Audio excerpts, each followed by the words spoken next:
শুভেচ্ছা স্বাগতম জাবের বাবার আগমন মুয়াজ্জিম ভাইয়ের পক্ষ থেকে লাল গোলাপ শুভেচ্ছা ফকিরি দরবারের পক্ষ থেকে লাল গোলাপ শুভেচ্ছা।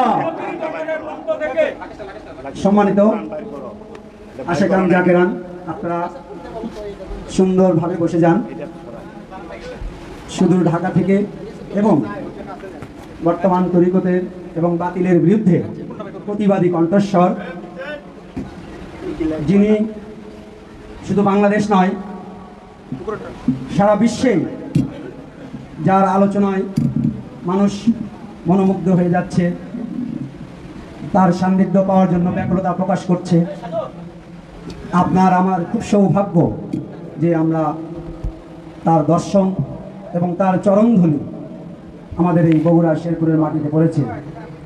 আমি এবং আমরা আমাদের ভক্তবৃন্দ বা আশেকান জাকেরানের পক্ষ থেকে কৃতজ্ঞতা প্রকাশ করছি এবং আমাদের প্রধান আলোচক যিনি আমাদের মঞ্চে উপবিষ্ট আছেন, শাহ সুফি কাজী জাবের আল জাহাঙ্গীর আল সুরেশ্বরী বাবার চরণে ভক্তি ও চুম্বন রাখছি সকল আশেকান জাগরণের পক্ষ থেকে।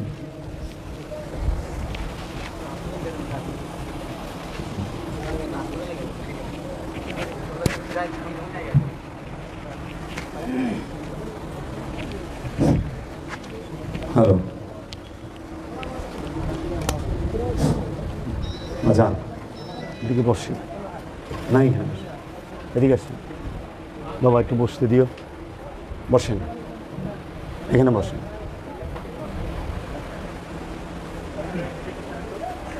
মুরব্বীদেরকে একটু বসতে দাও। দয়াল মুর্শিদ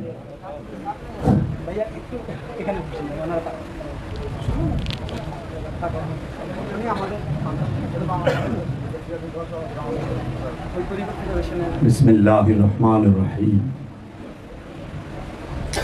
या हय्युल कय्यूम या कुद्दूसुस सिर्रुल अजीज या गौसुल आज़म गौस पाक बल इंदा रब्बिहिम यरज़कून या मौला बाबा जहांगीर व ईमान अल श्री यफ़ी अनहु मदद फरमाओ, मदद फरमाओ, मदद फरमाओ।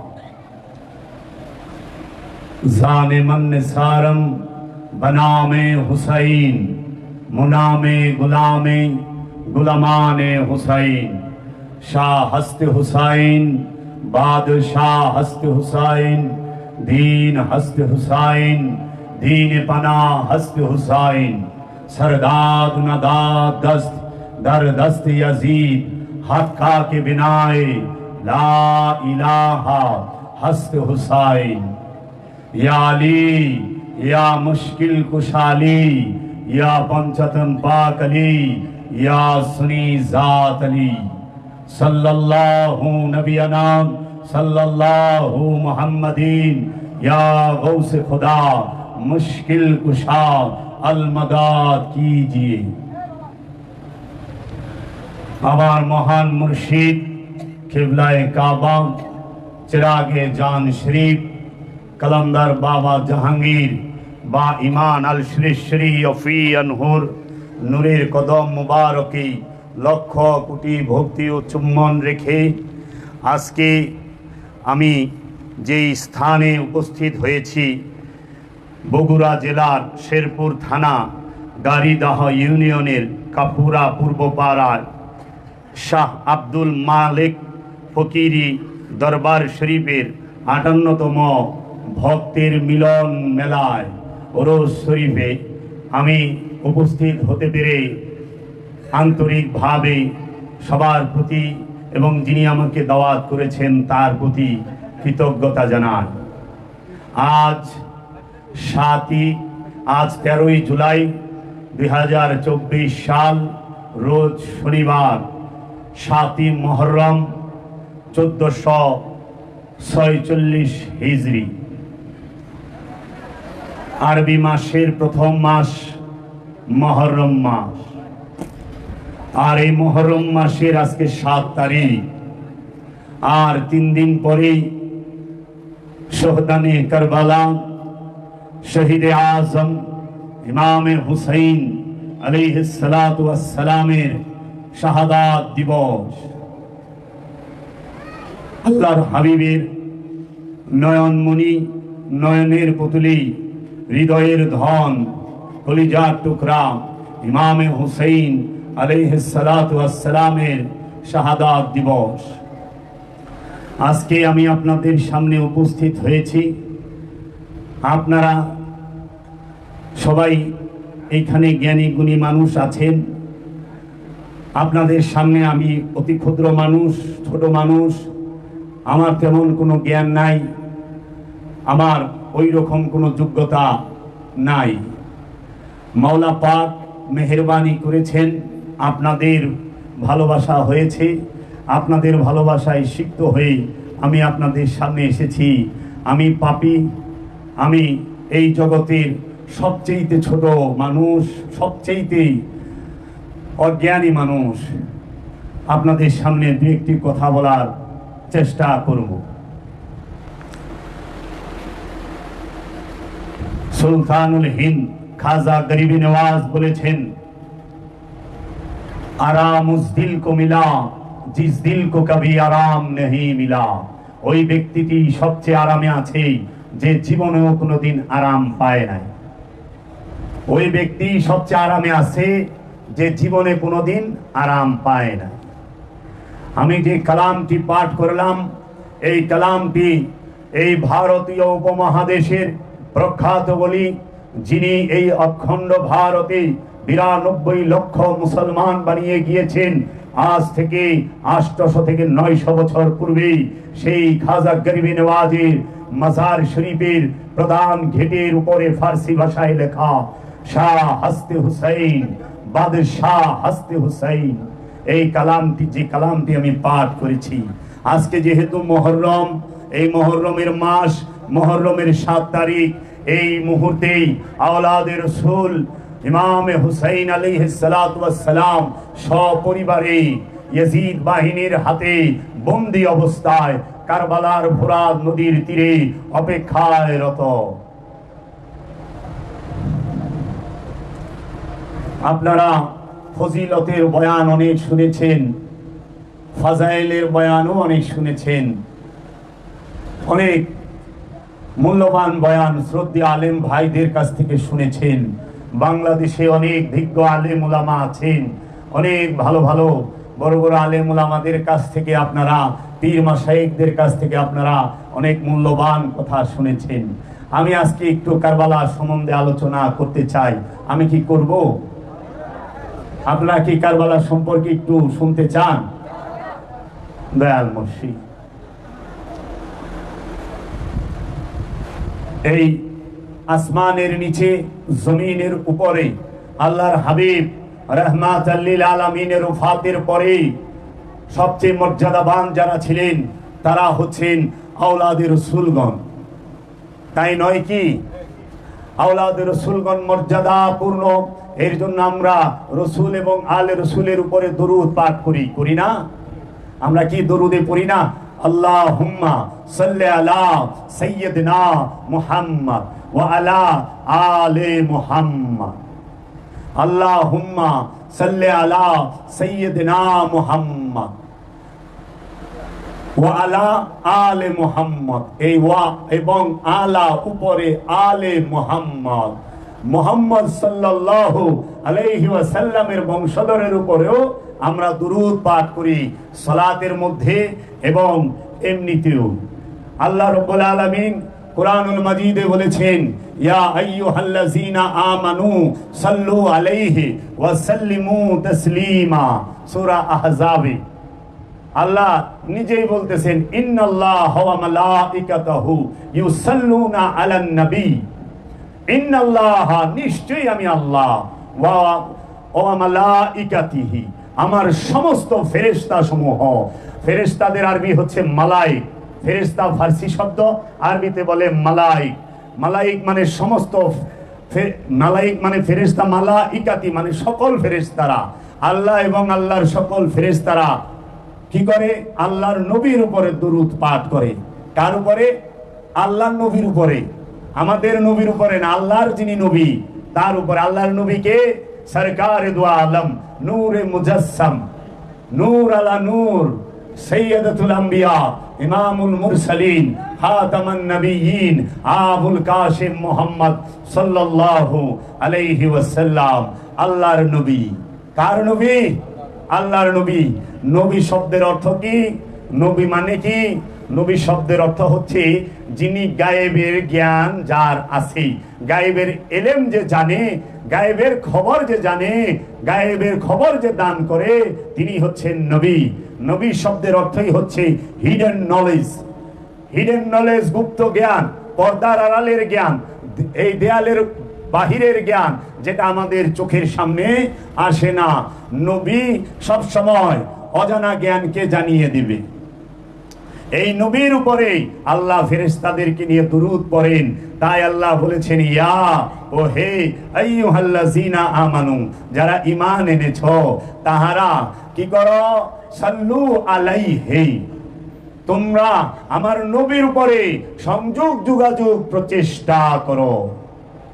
বাংলায় সালাত আরবি শব্দ, সালাতের বাংলা হচ্ছে, বাংলা অর্থ হচ্ছে সংযোগ যোগাযোগ প্রচেষ্টা। সালাত আরবি শব্দ, সালাতের ফার্সি হচ্ছে নামাজ, আর নামাজের বাংলা হচ্ছে সংযোগ যোগাযোগ প্রচেষ্টা। আর সাল্লু শব্দের অর্থ হচ্ছে সংযোগ যোগাযোগ প্রচেষ্টা। এইখানে রসুলের সাথে সংযোগ যোগাযোগ প্রচেষ্টা সর্বক্ষণ আল্লাহ আমানুদেরকে করতে বলেছেন।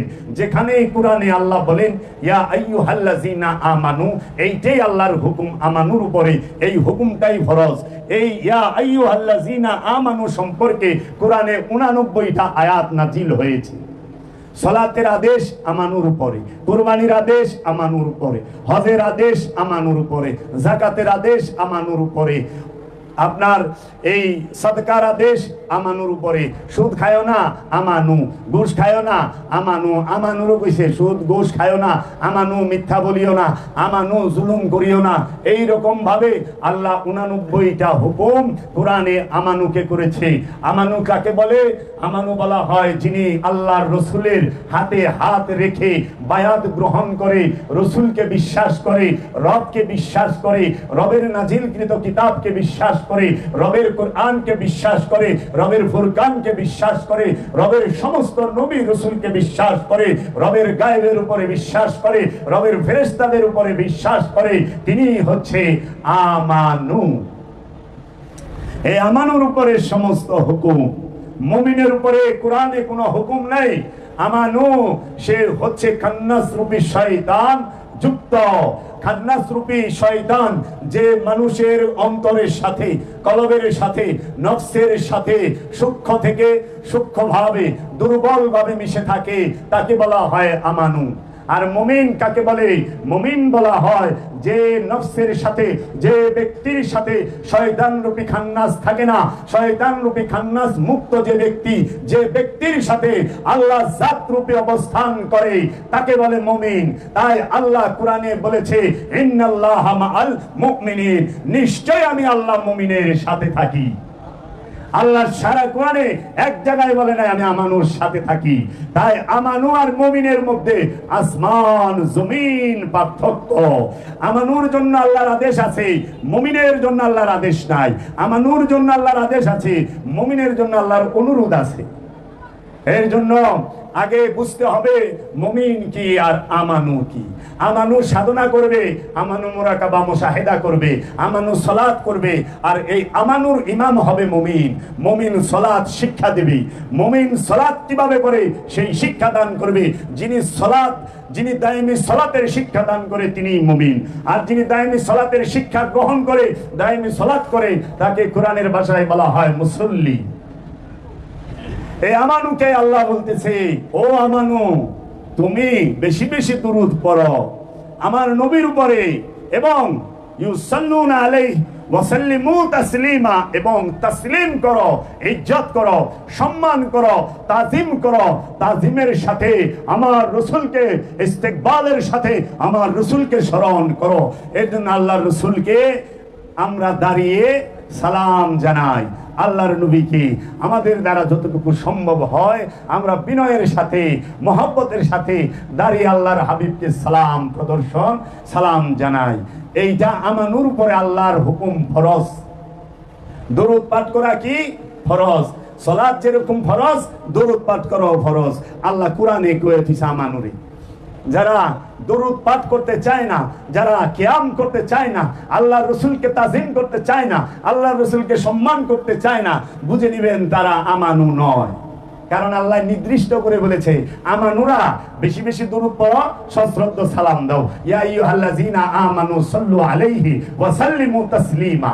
যদি তুমি আমানু হও তাহলে রাসূলের উপরে দরুদ পড়ো এবং রাসূলকে সশ্রদ্ধ সালাম জানাও। এখন যে আমানু হয় নাই, যে নিজেই আমানু না, যে মুনাফিক, যে কাফের, যে মুশরিক, যে মুরতাদ, সে কিভাবে কেন পড়বে? দরকার নাই। এই জন্য আল্লাহ বলছে আমানু কইরু, আমানু কইরু। আমানুকে বলছে আল্লাহ আমানু সুদ খায়ও না। যদি সুদ আগে খায়া থাকো এই সুদের লাভের অংশ মাফ করে দাও, আল্লাহ তোমাকে রহমত দান করবে, ক্ষমা করবে। তা আমানুরও বেশি সুদ খায় না, মানুষের তো কই নাই। মানুষ তো জন্মগত ভাবে পাপের মধ্যে ডুবে থাকি। আমানু সংগ্রামরত নফস। বাবারা, এ আলে রসুলকে মহব্বত করা কি ইমানের অংশ। রসুলকে মহব্বতের অপর নাম ইমান। ইমান কি? ইমান হচ্ছে মূল। যারা ইমান আনে তাদের জন্য নামাজ, যারা ইমান আনে তাদের জন্য রোজা, যারা ইমান আনে তাদের জন্য হজ, যারা ইমান আনে তাদের জন্য কুরবানি, যারা ইমান আনে তাদের জন্য সাদকা, যারা ইমান আনে তাদের জন্য আমলে সালেহা, তাই না? এখন মূল কি? ইমান। ইমানদার সে সালাত করবে। আল্লাহ তো সুদ করবে সালাত করতে বলেন নাই কোরআনে। সালাতের উপরে 82টা আয়াত আছে, 82টা আয়াত আছে। আমার মুর্শিদের লেখা, কালান্দার বাবা জাহাঙ্গীরের লেখা এই কিতাবটি, এটি আর বড় কিতাব, কিন্তু এখান থেকে একটা চ্যাপ্টার তুলে ধরা হয়েছে। কোরআনের দৃষ্টিতে নামাজ 82 বার, হুবহু অনুবাদ ও কিছু ব্যাখ্যা। সালাত সম্পর্কে যে কোরআনের 82টি আয়াত আছে, সেই 82টি আয়াত এখানে তুলে দেওয়া হয়েছে। আল্লাহ সালাত সম্পর্কে কি বলেছে আপনারা এই কিতাবটি পাঠ করলে সালাত সম্পর্কে অনেক কিছু জানতে পারবেন। বাবা, কোরআনকে পাঠ করতে হবে অর্থ সহ, কারণ কোরআনে আল্লাহ মূল বিষয় বলে দিয়েছে। কোরআনে আল্লাহ বলেছে, হে মানুষ, তোমাদেরকে কিয়ামতের দিন তোমাদের ইমাম সহ ডাকা হবে। সূরা বনী ইসরাঈলে আল্লাহ বলেছে, হে মানুষ, তোমাদেরকে কিয়ামতের দিন সহ ডাকা হবে। ও বাবা, কিয়ামতের দিন যে ইমাম সহ ডাকা হবে, সেই ইমামকে, সেই ইমামকে কি চিনেছেন? সেই ইমামকে কি জানেন? সে কোন ইমাম? সেই ইমামকে সূরা বনী ইসরাঈলের 71 নম্বর আয়াত খুলে দেখবেন। কত নম্বর আয়াত? 71 খুলেন।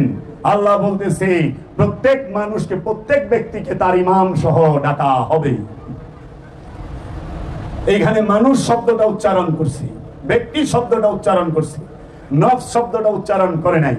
নফস সম্পর্কে আল্লাহ রসুল বলেছে, আল্লাহ কোরআনে বলেছে প্রত্যেক নফসকে তার রসুল সহ ডাকা হবে। হাসরের দিন, কিয়ামতের দিন প্রত্যেক নফসকে তার রসুল সহ ডাকা হবে। আমরা যদি ইমামকে হত্যা করি, আমরা যদি ইমামকে হত্যা করি, তাহলে কিয়ামতের দিন আমরা কোন ইমামকে সাথে নিয়ে দাঁড়াবো? শহদানে কারবালা, কারবালার ময়দানে কোন হিন্দু, কোন বৌদ্ধ, কোন খ্রিস্টান, কোন ইহুদি, কোন নাসারা, কোন অগ্নি উপাসক আওলাদের রসুলদেরকে শহীদ করেন নাই। কোন হিন্দু ইমাম হোসেন আলাইহিস সালাম এবং তার পরিবারকে শহীদ করেছে? কারা শহীদ করেছে? যারা রসুলের হাতে কালেমা পড়েছেন, যারা রসুলের সাহাবীদের হাতে কালেমা পড়েছেন, তারাই তো করেছে, করেছে না? কোন হিন্দু, খ্রিস্টান, ইহুদি, নাসারা, বৌদ্ধ তারা কি আল্লাহর রসুলকে, রসুলের আওলাদকে, আল্লাহর রসুলের নূরের সন্তানকে, আল্লাহর রসুলের নূরের রূপকে, আল্লাহর রসুলের হাকিকি রূপকে মাওলা হুসাইনকে শাহাদাত করেছে? নাকি এই নামধারী, লেবাসধারী যারা ঈমান এনেছিল মুখে মুখে, যাদের ঈমান এই হলকের গলার এই হাড্ডি, হলকের হাড্ডির নিচে হৃদয়ে প্রবেশ করে নাই, তাহারা হত্যা করেছে? কে হত্যা করেছে? নামধারী মুসলমান। তারা কারবালায় শুধু মাওলা হুসাইনকে হত্যা করেছে না, কেন হত্যা করলো ইয়াজিদ? কেন শহীদ করলো মাওলা হুসাইনের পরিবারকে? একটা কারণে। সেই কারণটা কি? স্বার্থ। সেই কারণটা কি? ক্ষমতা। ইয়াজিদ রাজত্বের জন্য মাওলা হুসাইনকে শহীদ করেছে। ইয়াজিদ স্বার্থের জন্য মাওলা হুসাইনকে সপরিবারে শহীদ করেছে। ইয়াজিদ ক্ষমতার জন্য মাওলা হুসাইনকে সপরিবারে শহীদ করেছে। ক্ষমতার লোভ এত ভয়ানক, স্বার্থের লোভ এত ভয়ানক। স্বার্থের লোভ আর ক্ষমতার লোভ যখন কাদের উপরে, মনের উপরে ঝেঁকে বসে, তখন 6 মাসের দুধের শিশুও তাদের হাত থেকে রেহাই পায় না। পায় না। মাওলা হুসাইনের ছোট ছেলে ইমামে আলী আসগর আলাইহিস সালাতু ওয়াস সালাম ছিলেন 6 মাসের দুধের শিশু, মায়ের কোলের দুধের শিশু, নিষ্পাপ, মাসুম, বেগুনাহ ইমাম তিনি। এই সৈয়দকে হত্যা করা হয়েছে স্বার্থের জন্য, সম্পদের জন্য, ক্ষমতার জন্য, সিংহাসনের জন্য। তাহলে মানুষ স্বার্থের জন্য রসুল ভুলা যায়? বলে না, মানুষ স্বার্থের জন্য আল্লাহ ভুলা যায়? মানুষ স্বার্থের জন্য ওয়াদা ভুলা যায়? মানুষ স্বার্থের জন্য সত্য ভুলা যায়? তাই তো আল্লাহ কোরআনে সূরা বাকারায় বলতেছে, তোমরা সত্যকে মিথ্যার সাথে মিশ্রণ করিও না, তোমরা সত্যকে গোপন করিও না। সূরা বাকারা খুলেন, দেখবেন আল্লাহ বলতেছে সত্যের সাথে মিথ্যা মিশ্রণ করিও না। তাহলে সত্যের সাথে কারা মিথ্যা মিশ্রণ করত? কারা সত্যকে গোপন করত? সেই সত্যটা কি ছিল? মহানবীর ওফাতের পরে থেকে, মা ফাতেমার শাহাদাতের পরে থেকে, মাওলা আলীর শাহাদাতের পরে থেকে, মাওলা হাসানের শাহাদাতের পরে থেকে এই কারবালার যে রাস্তাটা তৈরি হয়ে যায়। মাওলা হুসাইনকে শাহাদাত করার পিছনে কি কারণ ছিল? সেইটা ছিল বংশগত শত্রুতা, রাজত্বের লোভ, সিংহাসনের লোভ। ইসলামকে রাজতন্ত্র, গণতন্ত্রকে রাজতন্ত্র করার একটা অপকৌশল। ইসলাম গণতন্ত্র শিক্ষা দেয়। ইসলাম বলতেছে লা ইকরাহা ফিদ্দিন। কোরআন কি বলে? লা ইকরাহা ফিদ্দিন। লা মানে নাই, ইকরাহা ফিদ্দিন। দিনের উপরে কোন প্রকার জোর জবরদস্তি নাই, কোন প্রকার জোর করা যাবে না। এখন আপনারা কি জানেন দিন কাকে বলে?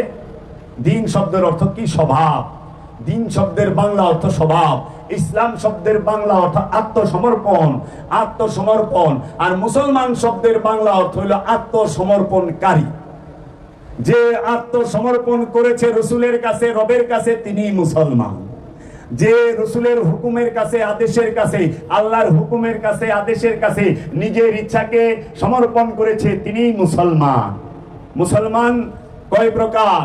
মুসলমান হয় জন্মগত, মুসলমান হয় দলগত, মুসলমান হয় আদর্শের, অনুষ্ঠানের মুসলমান হয়। যেরকম পিতা এবং মাতা মুসলমান, পিতা মাতা মিলন করছে, তাদের ঘরে যে সন্তান হয়েছে সে জন্মগত মুসলমান হয়ে গেছে। মুসলমানের ঘরে মুসলমান জন্মাইল। মা হিন্দু, বাবা হিন্দু, দুইজনে মিলন করছে, বিবাহের পরে মিলন হয়েছে, হিন্দুর ঘর থেকে হিন্দু আইসা বলল। মা খ্রিস্টান, পিতা খ্রিস্টান, দুইজনে মিলন করছে, খ্রিস্টানের ঘর থেকে খ্রিস্টান বাইরে এলো, তাই না? মানে যে কোম্পানি থেকে যে মাল জিনিস বাইরে আয়, ওই কোম্পানির নামে তারে চিনে। কিন্তু যে কোরআনের আদর্শের মুসলমান, নবীর আদর্শের মুসলমান, সেইটা পাওয়া বড় দুষ্কর। এর জন্য জন্মগত মুসলমান বেশি, জন্মগত হিন্দু বেশি, জন্মগত খ্রিস্টান বেশি, আদর্শের মুসলমান খুব কম, আদর্শের হিন্দুও খুব কম, আদর্শের খ্রিস্টানও খুব কম। বুঝছেন বাবা?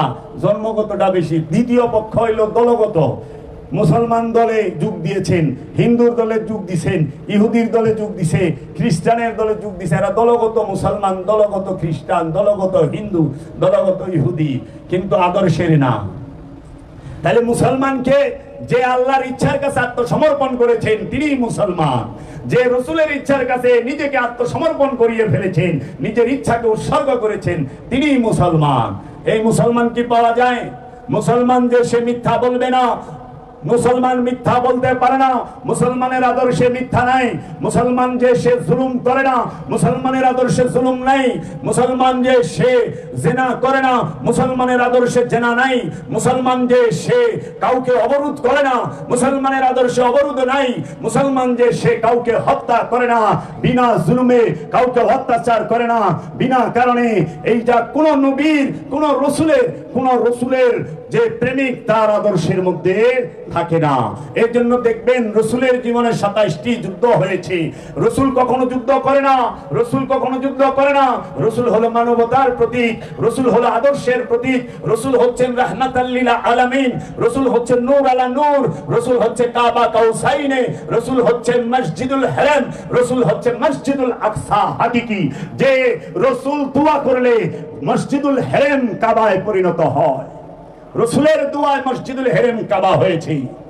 তাহলে সেই হাকিকি কাবা কখনোই কারো বিরুদ্ধে অস্ত্র ধরে নাই জীবনে। আমার রসুলের উপরে যখন আঘাত এসেছে, আমার রসুল প্রতিহত করেছে। আমার রসুল কখনো যুদ্ধ করে নাই, এটা আমার রসুলের উপরে অপবাদ দেওয়া হয়। আমার রসুল যুদ্ধ করবে না এর জন্য নিজের জন্মভূমি, ঝগড়া করবে না এর জন্য নিজের জন্মভূমি, বাবার ভিটা, নিজের ঘর বাড়ি মক্কায় ছাইরা তিনি 600 মাইল দূরে চলে গেছে, মদিনায় হিজরত করছে। মক্কা থেকে মদিনার দূরত্ব 600 মাইল। 600 মাইল দূরে গেছে গা, বাপের ভিটা ছাইরা, জন্মভূমি ছাইরা, নিজের গ্রাম ছাইরা 600 মাইল দূরে গেছে গা। আল্লাহর হক মাইরা খায়, এতিমের সম্পদ দখল করে খায়। এই এতিম কে? এই জগতের মধ্যে সমস্ত নবীগণ হচ্ছে হাকিকি এতিম, যাকে আল্লাহ এতিম অবস্থায় পেয়েছে, মানে তিনি নিঃস্ব, তিনি শুধু আল্লাহরই, আর কারো না, তিনি শুধু আল্লাহর। এর জন্য আল্লাহ বলছে আপনি আমার নবী, আপনি আমার হাবিব, আপনি আমার রসুল। আল্লাহ বলছে আপনি আমার রহমত, আপনি আমার নিয়ামত, আপনি আমার ফজিলত, আপনি আমার হকিকত, আপনি আমার মারেফত, আপনি আমার কিতাব, আপনি আমার কোরআন, আপনি আমার মিরাজ, সাহেবে মিরাজ। তাই আল্লাহর হাবিব তিনি নিজেই এই এতিমের হক যখন মাইরা খাইছে, দখল করে খাইছে, আল্লাহ সাথে সাথে কোরআনের আয়াত নাজিল করেছে, সূরা নাজিল করেছে। বাবা যদি একটা প্রশ্ন করি, এই মেজাজি এতিম যদি হয় যে বাপ মা মরে গেলে যে এতিম, আমারও বাবা নাই, আমিও এতিম, আমার বাবা চলে গেছে 2008 সালে, অনেক বছর আগে, আমিও তো এতিম। যদি এই এতিমের কথা হইতো, তাইলে আল্লাহর হাবিবের হিজরতের আগে কি কেউ মা বাপ মারা যায় নাই? ওই সময় আল্লাহ কোরআন আয়াত নাজিল করলো না কেন? এই আবু জাহেলারে কি অন্য কোন এতিমের মাল মাইরা খায় নাই? নূহ নবীর জামানায় কি কেউ বাপ মা মরে নাই? ঈসা নবীর জামানায় কেউ বাপ মা মরে নাই? মুসা নবীর জামানায় কেউ বাপ মা মরে নাই? ওই সময় তো কোরআনের এই সূরা নাজিল হইল না। কখন নাজিল হইল? যখন রসুলের সম্পদকে, রসুলের বাপের ভিটাকে কাফেরেরা দখল করলো। আমার রসুল রাহমাতাল লিল আলামিন, তিনি প্রেম, তিনি ক্ষমাকারী, তিনি ক্ষমা করতে জানেন। আল্লাহর হাবিব এই মক্কার কাফেরদেরকে, এই গুন্ডাদেরকে, এই আত্মসাৎকারীদেরকে মক্কা বিজয়ের সময় ক্ষমা করলেন, বিনা রক্তপাতে মক্কা বিজয় লাভ করলেন। আল্লাহর হাবিবের মৌজিজা এইটা। আমার রসুল, আপনার রসুল রাহমাতাল লিল আলামিন, তিনি কখনোই যুদ্ধ করেন নাই, যুদ্ধ রসুলের উপরে চাপিয়ে দেওয়া হয়েছে। দেখেন রসুল মক্কা থেকে মদিনায় গেছে গা, হিজরত করে। উহুদের পাহাড়, যেটা উহুদের যুদ্ধ হয়েছে, উহুদের পাহাড় হলো মদিনায়। এই কাফেরেরা, এই হিন্দা, এই আবু সুফিয়ান, এরা রসুলকে আঘাত করার জন্য, রসুলকে হত্যা করার জন্য উহুদে চলে গেছে, মদিনায় চলে গেছে। বুঝছেন, দেখছেন এদের আক্রোশ এবং এরা কত নোংরা ছিল। রসুল মদিনায় চলে গেল, 600 মাইল দূরে চলে গেছে, ঝগড়া করবো না, মারামারি করবো না, হত্যা করবে না। আল্লাহ রসুল চলে গেছে, পিছে পিছে এই আবু জেহেল, আবুল আহাব, সাহেবা, উকবা প্রাইভেট লিমিটেড কোম্পানি, এরা সবাই মিলা একদম হিন্দা সহ তারা উহুদের ময়দানে যায় খাড়ায় গেছে। উহুদ পাহাড় হইলো মদিনা থেকে একদম নিকটে। যারা সৌদি আরবে গিয়েছেন হজে, যারা এমনিতে গিয়েছেন তারা দেখেছেন উহুদ পাহাড়টা এখনো যদি ছায়া দেখি পানি পিয়াস লেগে যায়। সেই জায়গায় যায় যুদ্ধ করছে। তাহলে তাদের আক্রোশ কি ছিল?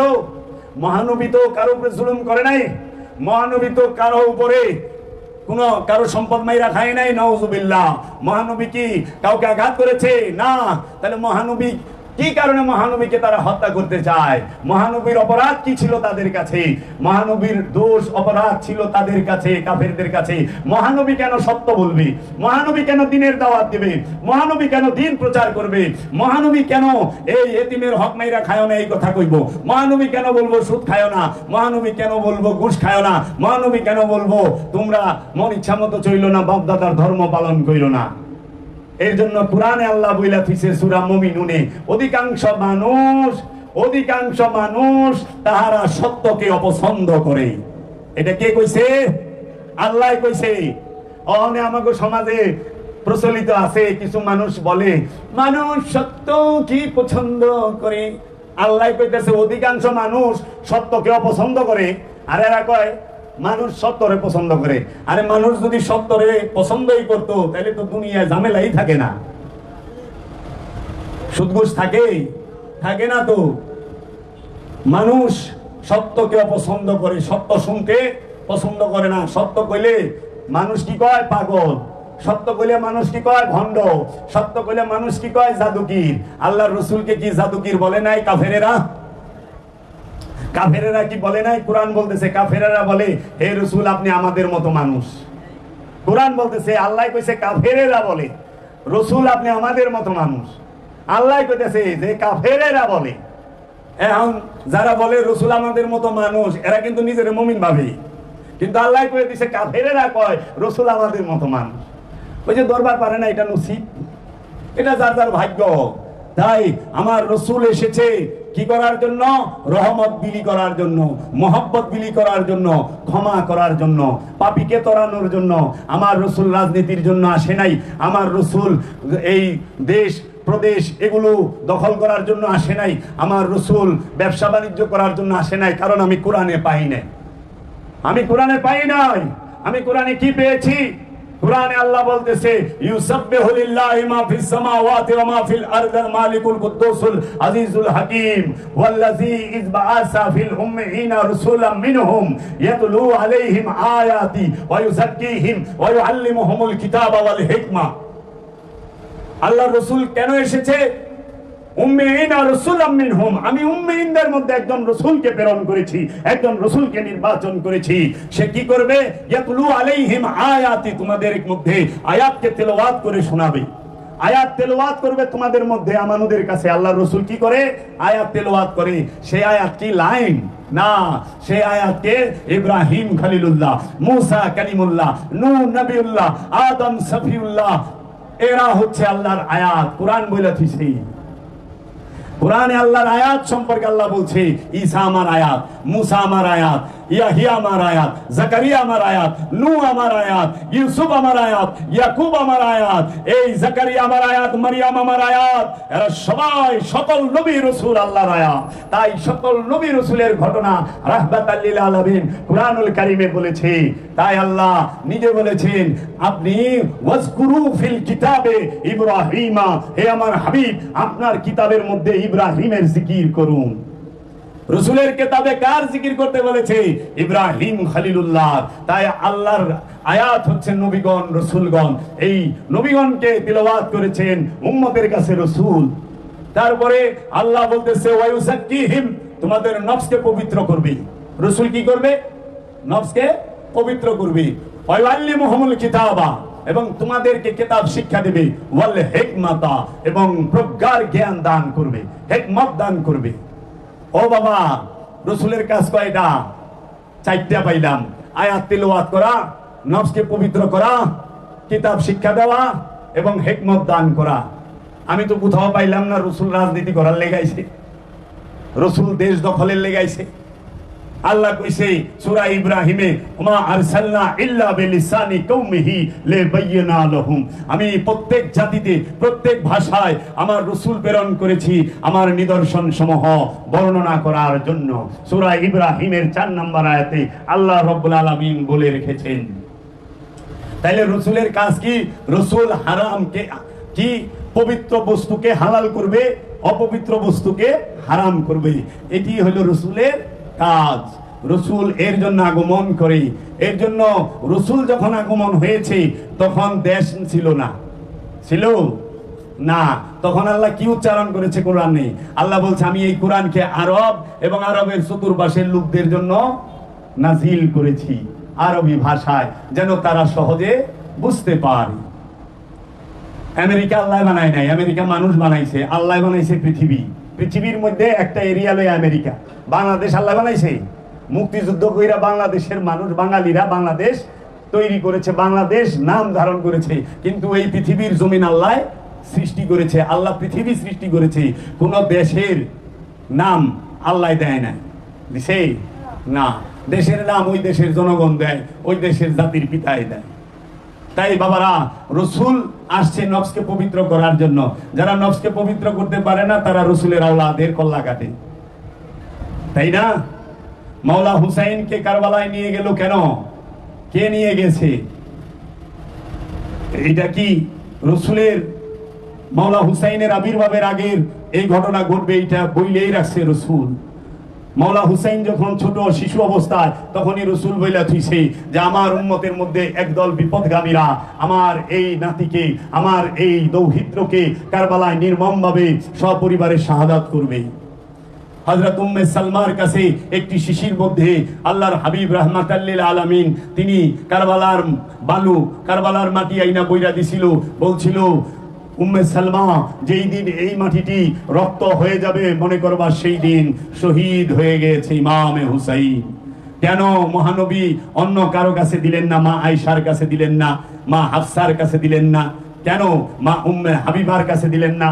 কেন মা উম্মে সালমার কাছে দিলেন? কারণ আল্লাহর হাবিব জানেন কারবালা পর্যন্ত এই জগতের বুকে একমাত্র উম্মে সালমাই তিনি এই পৃথিবীর বুকে থাকবেন। তাই আল্লাহর হাবিব বলে দিয়েছেন, আমি দেখেছি, আমি দেখতেছি একটি চক্রা পাকড়া কুকুর আমার বংশের রক্ত চাটতেছে। সেই চক্রা পাকড়া কুকুরটা ছিল সীমার। সীমারের শরীরে শ্বেত রূপ ছিল, ধবল রূপ ছিল।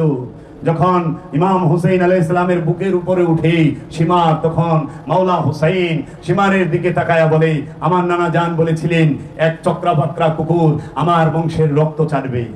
এই সেই কুকুর। কে? সীমা। ইয়াজিদ 61 হিজরিতে মুয়াবিয়া তিনি ইন্তেকাল করেন।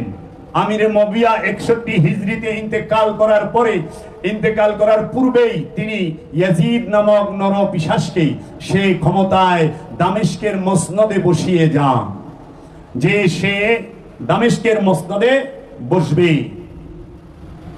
তিনি দামেস্কের মসনদে বসে, মদিনার গভর্নর ছিল মুয়াবিয়ার আপন মামা, তার নাম ছিল কি ওয়ালিদ বিন উতবা। পরিচয় দেওয়া দরকার না কে কার কি। মাওলা হুসাইনের বাবার নাম মাওলা আলী, মাওলা হুসাইনের মার নাম সৈয়দাতুন নিসা মা ফাতিমা, মাওলা হুসাইনের নানার নাম মুহাম্মদ সাল্লাল্লাহু আলাইহি ওয়াসাল্লাম, মাওলা হুসাইনের দাদার নাম ইমাম আবু তালিব আলাইহিস সালাতু ওয়াস সালাম, মাওলা হুসাইনের বড় বাবার নাম ইমাম আব্দুল মুত্তালিব আলাইহিস সালাতু ওয়াস সালাম। আর এই নরপিশাচ ইয়াজিদের বাবার নাম আমিরে মুয়াবিয়া। ইয়াজিদের যে দাদা তার নাম আবু সুফিয়ান, আবু সুফিয়ানের বাবার নাম হচ্ছে হারা, আবু সুফিয়ানের স্ত্রীর নাম হিন্দা, ইয়াজিদের দাদির নাম হিন্দা, আমিরে মুয়াবিয়ার মায়ের নাম হিন্দা। আমিরে মুয়াবিয়া যার গর্ভে হয় জন্ম নেয় তার নাম হিন্দা। হিন্দা ছিল আরবের সেরা নর্তকী, খুব সুন্দরী ছিল। ওই যে দেখেন না আরবে যে বাল্লি ড্যান্স কয়, আরব রাজ্যে বাল্লি ড্যান্সের এই ড্যান্সার ছিলেন, নর্তকী ছিলেন এই হিন্দা। এই হিন্দা তিনি উহুদের যুদ্ধে মুহাম্মদ সাল্লাল্লাহু আলাইহি ওয়াসাল্লামের বিরুদ্ধে যে যুদ্ধ করেছে, সেই যুদ্ধে মহানবীর আপন ছোট চাচা ইমাম আমির হামজা রাদিয়াল্লাহু তাআলা আনহু তিনি যখন শহীদ হন, ইমাম আমির হামজার বুক ফাইরা কাঁচা কলিজা বাইর কইরা এই মবিয়ার মা হিন্দা উহুদের পাহাড়ে চাবায়া খাইছে। মানুষের কলিজা, কাঁচা কলিজা বুক ফাইরা বাইর কইরা চাবায়া খাইছে। বুঝছেন কত সরস লোক। আচ্ছা, ইমাম আমিরে হামজার 2 হাতের কবজা কাটছে, ঠোঁট কাটছে, নাকের মাথা কাটছে, কানের লতি কাটছে, কাইটা সুতা দিয়া মালা বানায় গলায় পিনছে।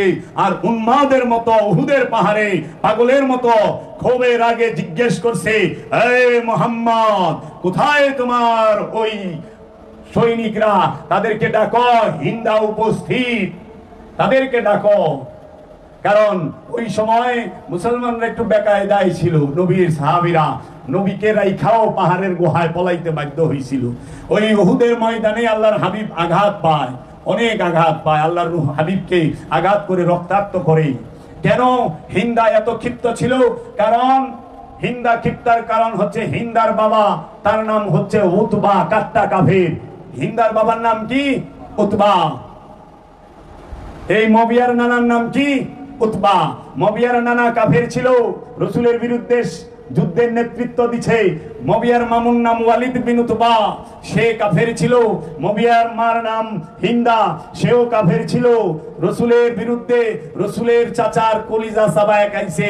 এবং রসুলের আম্মা জানের যে মাজার মদিনার কাছাকাছি, যখন মদিনায় যাচ্ছিল উহুদের যুদ্ধের সময়, তাবু গাড়ছে, গাইরা দেখে একটা কবর। জিজ্ঞেস করছিল, এই কবরটা কার? কয় এই কবর হইল মুহাম্মদের মা আমিনার। সঙ্গে সঙ্গে তিনি খাবার খাইতেছিল, খাবার ভালায় তুইয়া বেলচা আছে না সাপল, এই সাপলে দৌড়ায় যায় সেই মাজার ভাঙছে, সেই কবর খুঁজছে। তাই মাজার ভাঙার সুন্নত কার? হিন্দার। মাজার কে ভাঙে? হিন্দার। হিন্দার বংশরা। মাজারের বিরুদ্ধে কথা কে বলে? হিন্দার। হিন্দার বংশরা। কারণ মহানবীর মায়ের মাজার ভাঙছে হিন্দার। সর্বপ্রথম মহানবীর মাজার, মহানবীর মায়ের মাজার ভাঙে হিন্দার। এই হিন্দা সে কাঁচা কলিজা চাবায় খায় তার পেটের থিকা। আর সারা জীবন আবু সুফিয়ান রসুলের বিরুদ্ধে মক্কার যুদ্ধের নেতৃত্ব দিছে। সবচেয়ে শক্তিশালী সর্দার ছিলেন এই আবু সুফিয়ান। তাইলে দেখেন, নানায় কাফের, নানি কাফের, মামু কাফের, আবু দাদায় কাফের, 14 গোষ্ঠী কাফের আছিল। সবাই ইসলামে প্রবেশ করছে কবে? মক্কা বিজয়ের পরে। 1930 সালে মক্কা বিজয় হয়। মক্কা বিজয়ের পরে ইসলামে প্রবেশ করছে। কেন? কারণ জানে যদি অহনে কলেমা না পড়ি তাইলে সম্পদ সব ক্রোপ কইরা লয়ে যাইব, বাজেয়াপ্ত কইরা লয়ে যাইব এবং মৃত্যুদণ্ড হবে। এর থেকে এক কাম করি, কলেমা পইরা ভালাই, তাতে জানও বাঁচবো, মালও বাঁচবো, ভবিষ্যতে দেই খেলো মনি। পলিটিক্স শিখতে গেলে মবিয়ার বংশ থেকে শিখতে হবে, জিদের বংশ থেকে শিখতে হবে। আর যদি প্রেম শিখতে চান, মাওলা হুসাইনের বংশ থেকে শিখতে হবে, মাওলা আলীর কাছ থেকে শিখতে হবে, মাওলা মুহাম্মদের কাছ থেকে শিখতে হবে। মোহাব্বত কার থেকে শিখবেন? মাওলা মুহাম্মদের কাছ থেকে। কারণ মোহাব্বতের অপর নাম মাওলা মুহাম্মদ, নবী মুহাম্মদ, রাসূল মুহাম্মদ সাল্লাল্লাহু আলাইহি ওয়াসাল্লাম। তাই বাবারা, এই কাফেরেরা আল্লাহর নবীর বংশকে দেখে নেবার জন্য ওই যে মক্কা বিজয়ের সময় তাদের যে খুনস, তারা সেইটা জিলিয়ে রেখেছিল। আল্লাহর হাবিব যখন বিদায় হজ করলেন, গাদিরে খুমে ভাষণ দিলেন। গাদিরে খুমের পরে আল্লাহর হাবিব রবিউল আউয়াল মাসের 1 তারিখে ইন্তেকাল করলেন, মতান্তরে 2 তারিখ। রবিউল আউয়াল মাসের 1 অথবা 2 তারিখ আল্লাহর হাবিব জগৎ থেকে পর্দা গ্রহণ করেন। এই জাহিরি দেহ ত্যাগ করেন আল্লাহর হাবিব। গাদিরে খুমে আল্লাহর হাবিব মাওলায়াতের ঘোষণা দেন, মাওলার অভিষেক ঘটে 18ই জিলহজ। 18ই জিলহজের পরে রবিউল আউয়ালের 1 তারিখে আল্লাহর হাবিব দুনিয়া থেকে পর্দা গ্রহণ করেন। আল্লাহর হাবিব দুনিয়া থেকে পর্দা গ্রহণ করার পরে আল্লাহর হাবিবের উম্মতের মধ্যে, সাহাবায়ে কেরামদের মধ্যে বিভিন্ন গ্রুপ হয়ে যায়, বিভিন্ন গ্রুপ হয়ে যায়। তার নমুনা হিসেবে আমরা দেখতে পাই রাসূল সাল্লাল্লাহু আলাইহি ওয়াসাল্লামের দাফনের সময়, রাসূল সাল্লাল্লাহু আলাইহি ওয়াসাল্লামকে রওজায় রাখার সময় মাত্র 30 জনের আমরা হিসাব পাই যে 30 জন মানুষ ছিল, কেউ কেউ 22 জন ঐতিহাসিকদের মতই। রসুলের দেহ মোবারক জমিনের উপরে 3 দিন পর্যন্ত ছিল, আর সবাইকে খলিফা হবে, কে মন্ত্রী হবে সেইগুলো নির্বাচন করার জন্য ব্যস্ত ছিল বিভিন্ন গোত্রেরা মিলা। কারণ আরবে ছিল রাজবংশ, রাজত্ব, আরবে গোত্রপ্রীতি ছিল খুব। গোত্রের যেই এই যে আমাদের দেশে কয় না এরকম, হাই হাই রে কি করছস, চৌধুরী বাড়ির পোলারে মারছস, আজকে তো তুই গেছস, মোল্লা বাড়ির পোলা, শিকদার বাড়ির পোলা, খান বাড়ির পোলা, এই যে লাগে না এরকম বংশ বংশ।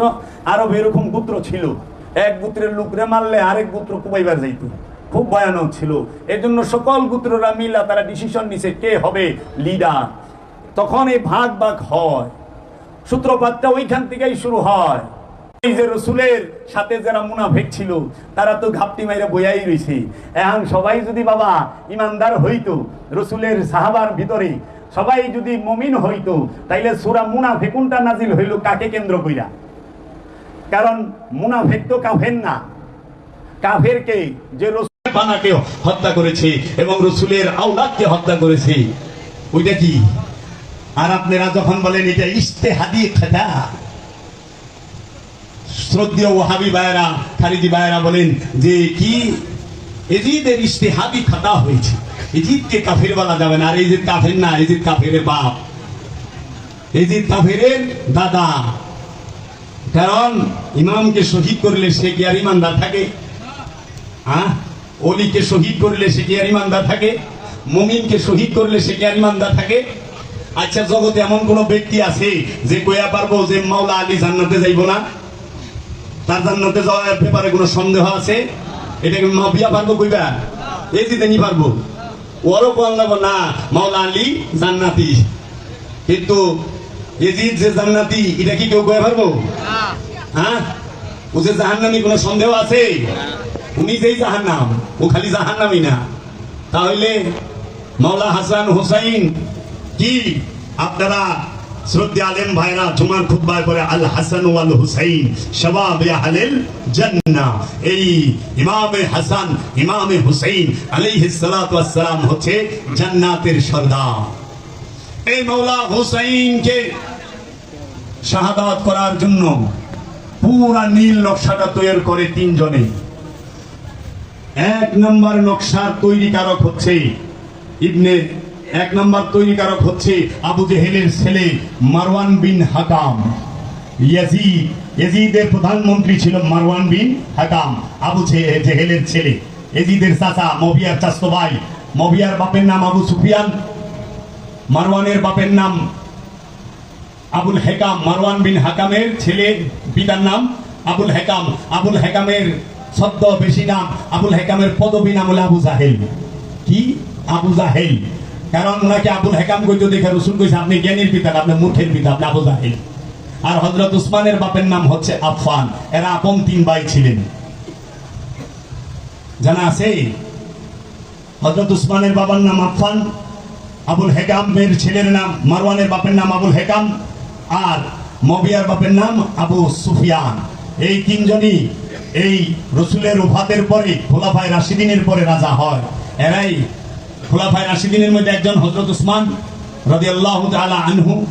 আর রাজতন্ত্র প্রথম প্রতিষ্ঠিত করে ইসলামের ভিতরে আমিরে মুয়াবিয়া, যে খেলাফত বাদ দিয়ে রাজত্ব সৃষ্টি করে এবং রাজতন্ত্র তৈরি করে, বাইতুল মালকে নিজের মাল করে,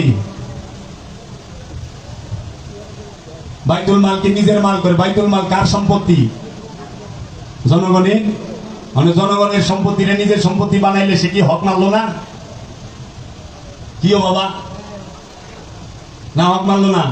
অনেক রিলিফের গম চাইলাইলো, অনে আমাকে যদি ঠিক মতো এমপি সাহেব চেয়ারম্যান সাহেব না দেয় তাহলে আমাকে হক মানলো না? প্রতিবন্ধী ভাতা, বৃদ্ধ ভাতা যদি আমাকে ঠিক মতো না দেয় তাহলে আমাকে হক মানলো না? আর আল্লাহ কি হক যে মারে তারে ক্ষমা করে? হক যে মাইরা খায় হ্যাঁ কি জান্নাতে যায়? কি কমু? ইয়াজিদ কি করলো? মদিনার গভর্নরকে বলল 3 জনকে গ্রেফতার করো। দাদা 3 জনকে গ্রেফতার করেন, কারণ আমির মুয়াবিয়ার মামু, ইয়াজিদের নানা নানা যান তিনজনকে গ্রেফতার করেন। তিনজনকে, একজন হলো ইমাম হুসাইন, আরেকজন হচ্ছে আব্দুল্লাহ ইবনে জুবাইর, হযরত আবু বকর সিদ্দিকের বড় মেয়ের ঘরের নাতি, মা আয়েশার ভাগিনা হযরত জুবাইর রাদিয়াল্লাহু তাআলা আনহুর ছেলে আব্দুল্লাহ ইবনে জুবাইর, আরেকজন হলো হযরত উমরের ছেলে আব্দুল্লাহ ইবনে ওমর। এই আব্দুল্লাহ ইবনে ওমর, আব্দুল্লাহ ইবনে জুবাইর এবং ইমাম হুসাইন আলাইহিস সালাতু ওয়াস সালাম, ওই সময়ে এই তিনজন ছিল আরবের বুকে সবচেয়ে সম্মানিত এবং সবার কাছে গ্রহণযোগ্য পাত্র। এবং সবচেয়ে গ্রহণযোগ্য ছিল এই আব্দুল্লাহ ইবনে জুবাইরের কাছেও এবং আব্দুল্লাহ ইবনে ওমরের কাছে মাওলা হুসাইন। গভর্নরে মদিনা তাদেরকে ডাকলো যে আপনারা তিনজন একটু গভর্নর হাউসে আসেন, আপনাদের সাথে গভর্নরে মদিনা একটু কথা বলবেন। তখন তারা সন্দেহ করলো নিশ্চয়ই আমির মুআবিয়ার ইন্তেকাল হয়ে গেছে, নাহলে গভর্নরে মদিনা আমাদেরকে ডাকবে কেন? আর ইন্তেকাল হইছে বিদায়ী আমির মুআবিয়া মসনদে এজিদকে বসাইছে, এজিদের কাছে বায়াত নেবার জন্য আমির মুআবিয়া ওই এজিদের গভর্নর আমাদেরকে তলব করেছে। তখন আব্দুল্লাহ ইবনে জুবাইর এবং আব্দুল্লাহ ইবনে উমর তারা গভর্নর হাউসে যায় না, মাওলা হুসাইন গেলেন। কারণ মাওলা হুসাইনকে কিছু করার মতো ক্ষমতা মদিনার গভর্নরের ছিল না।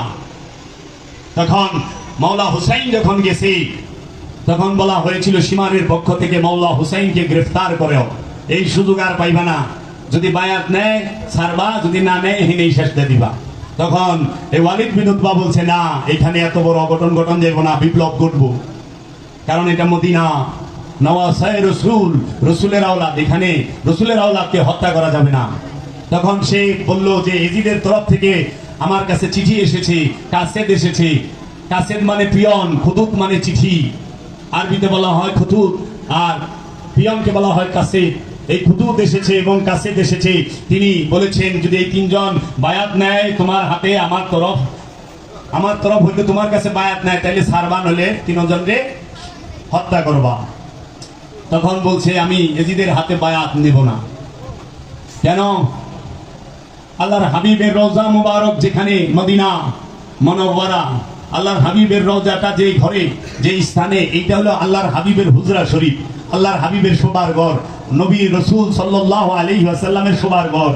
এই শোবার ঘরেই, যেই ঘরে আল্লাহ রাসূল ঘুমাইতেন থাকতেন, সেই ঘরেই কিন্তু আল্লাহ রাসূলকে রাখা হয়েছে, যার উপরে সবুজ গম্বুজ।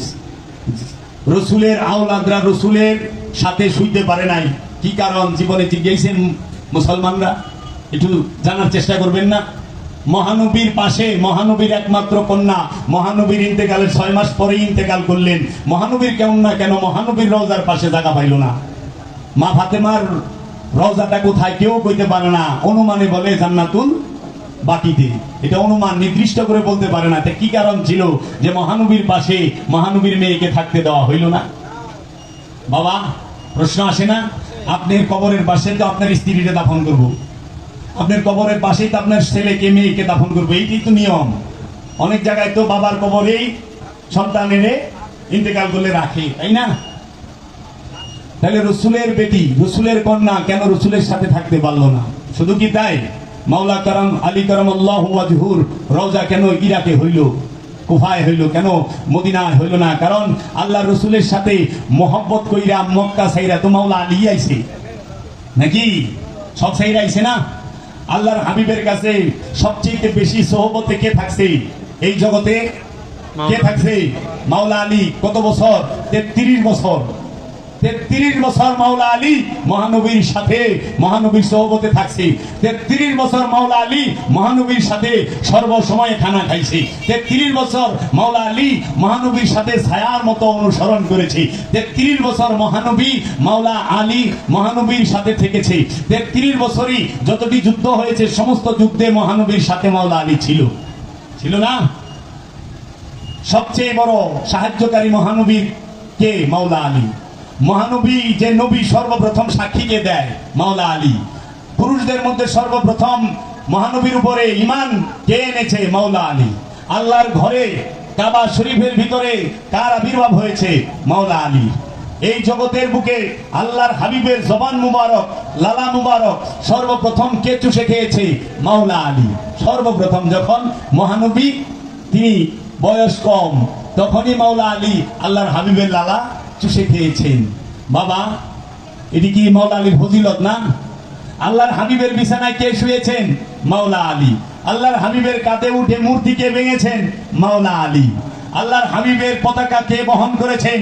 মাওলা আলী। আল্লাহর হাবিবের আমানত কার উপরে দিয়েছিলেন? মাওলা আলী। বাবা, বানায় কইতাছি? মিশা কইছি? দলের আলোচনা করছি না, রসুলের আওলাদের সম্মান বলতেছি। কারণ সাহাবী কোনদিন রসুলের বিছানায় শোবার যোগ্যতা রাখে না। কেন? তিনি মুরিদ। মুরিদ কখনো আকার বিছানায় শয় না। আপনারা এখানে অধিকাংশ মানুষ পীরের মুরিদ, পীরের ভক্ত। পীরকে কোনদিন পিছন দিয়ে দাঁড়াবেন না, গুরুকে, আপন মুর্শিদকে পিছন দিয়ে দাঁড়াবেন না। আপন মুর্শিদ যেই স্থানে বসে সেই স্থানে, সেই চেয়ারে, সেই বিছানায় জীবনে কোনোদিন বসবেন না। আপন মুর্শিদ যদি বসে থাকে, মুর্শিদের ছায়াটা যেই দিকে বসে সেই ছায়ার মধ্যে পাড়া দিবেন না। খেয়াল রাখবেন, এটা রসুল শিক্ষা দিয়ে গেছে আওলাদের রসুলদেরকে। আওলাদের রসুল শিক্ষা দিয়ে গেছে ওলি আল্লাহদেরকে। ওলি আল্লাহ শিক্ষা দিয়েছে ওলি আল্লাহদের মুরিদদেরকে। আদবে আউলিয়া, বেয়াদবে শয়তান। ও বাবা, বেয়াদব মাহরুম গস্তে ফজলে রব। বেয়াদব সব সময় রবের ফজল হইতে, ফজিলত হইতে বঞ্চিত হয়, হয় না বাবা? তাই আপন মুর্শিদের বিছানায় শোয়া মুরিদের জন্য হালাল নয়, জায়েজ নয়। তাই মহানবী হিজরতের সময় হযরত আবু বকর সিদ্দিককে বললেন, আবু বকর, তুমি আমার সাথে চলো। আলী, তুমি এই আমানতগুলো কালকে দিয়ে আসবার, আমার বিছানায় শুয়া পড়ো। আল্লাহ রসুল আমানত কার হাতে দিল? মাওলা আলীর হাতে। আল্লাহ রসুল বিছানায় কারে শোয়াইলো? মাওলা আলীর হাতে। আল্লাহ রসুল জুলফিকার কি তার অনুসারীর হাতে দিছে না আওলাদের হাতে দিছে? হ্যাঁ, জুলফিকার কার হাতে ছিল? মাওলা আলীর হাতে। তো জুলফিকার কি সত্যের তরবারি? তো সত্যের তরবারি যার বিরুদ্ধে দাঁড়ায় সে কিভাবে আবার ইমানদার থাকে নাকি রে বাবা? তাহলে বুঝতে হবে, অবশ্যই আপনাদেরকে সঠিক সত্য তথ্য জানতে হবে। কেন মহানবীর পাশে মাওলা আলী শুইতে পারলেন না, মা ফাতেমা শুইতে পারলেন না, ইমামে হাসান আলাইহিস সালাতু ওয়াস সালাম শুইতে পারলেন না? ইমাম হাসান আলাইহিস সালাম শহীদ হয় আমিরে মুবিয়ার আমলে, তাই না? তাইলে মাওলা হাসান কেন নানাজির রওজার পাশে শুইতে পারলেন না? স্থান তো খালি ছিল। রসুলের রওজার ভিতরে রসুলের গোলাম শুয়ে রয়েছে কিন্তু আওলাদ শুইতে পারে নাই। রসুলের সাহাবী শুয়ে রয়েছে কিন্তু সন্তান শুইতে পারে নাই। কি কারণ? রাজ শক্তি কাজ করেছে সেখানে। মাওলা হাসান বলেছিলেন মাওলা হুসাইনকে যে ভাই, আমি তো চলে যাব, আমার একটা ওসিয়ত, তুমি আমাকে নানাজির রওজার পাশে রাখো, আমাকে নানাজির পোশাক পরাইয়া দিও। আর যদি সম্ভব না হয়, গভর্নর মদিনা রাখতে না দেয়, তাহলে জান্নাতুল বাকিতেই দিও।